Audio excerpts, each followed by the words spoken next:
9 minutes pass, and the prosecutor who led the Hunter Biden investigation disputing testimony from an IRS whistleblower says the probe was interfered with. Jason Foster joins us. He's the founder of EmpowerOversight.org. That's a nonprofit that represents IRS whistleblower Gary Shapley. Sir, good morning to you. Good to have you on our program.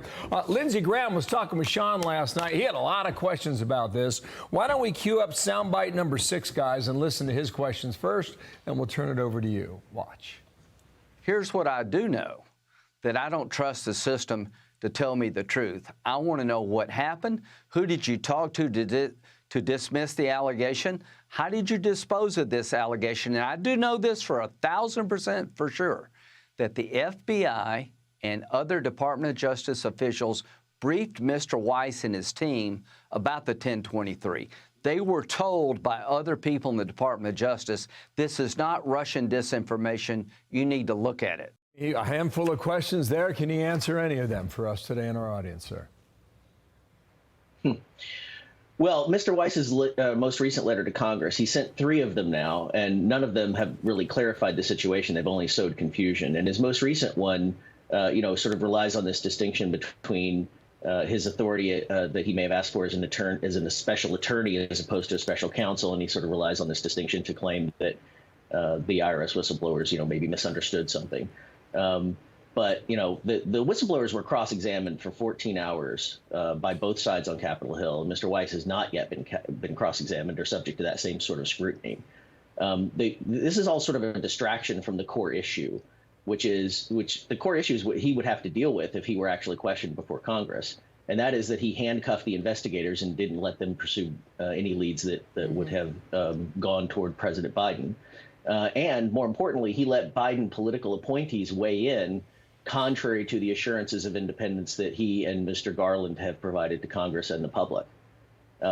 So, there's a specific example, if people will look at the transcript, Exhibit 2, page 44 and 45, which is the agent referral memo. It specifically lists the 2014 tax years as felony years. And even Leslie Wolf, who is the agent who's the U.S. attorney, the assistant U.S. attorney working for Mr. Weiss, who is sort of most vocal in her, stopping the investigators from following the leads that she didn't want them to follow. Even she agreed that the 2014 tax years that should have been charged, those are the tax years with the Burisma income.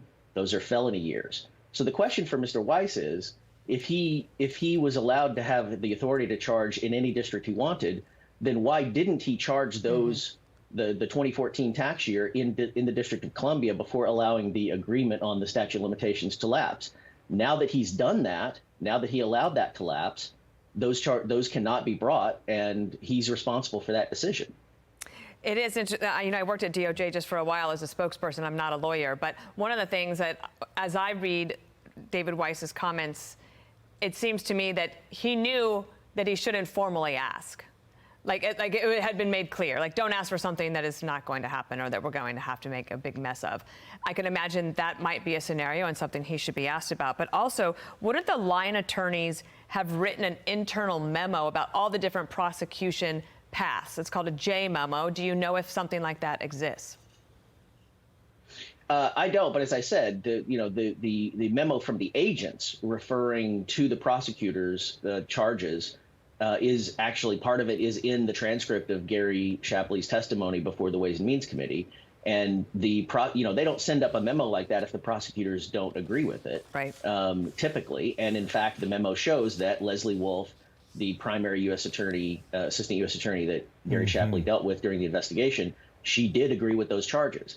So if the assistant U.S. attorney in charge of the case agreed with the charges and they went, first of all, why would they go to the D.C. political appointee of Mr. Biden at all to ask for his permission if he didn't need to because he supposedly had this authority? But if he did have the authority to bring them over Matthew Graves' objection from the D.C. U.S. Attorney's Office, then why didn't he? Yeah. Why did he allow them to lapse? Yeah, 30 seconds here. I'm not a lawyer either. Why would it matter whether you filed charges in California or Washington, D.C.? What's the difference?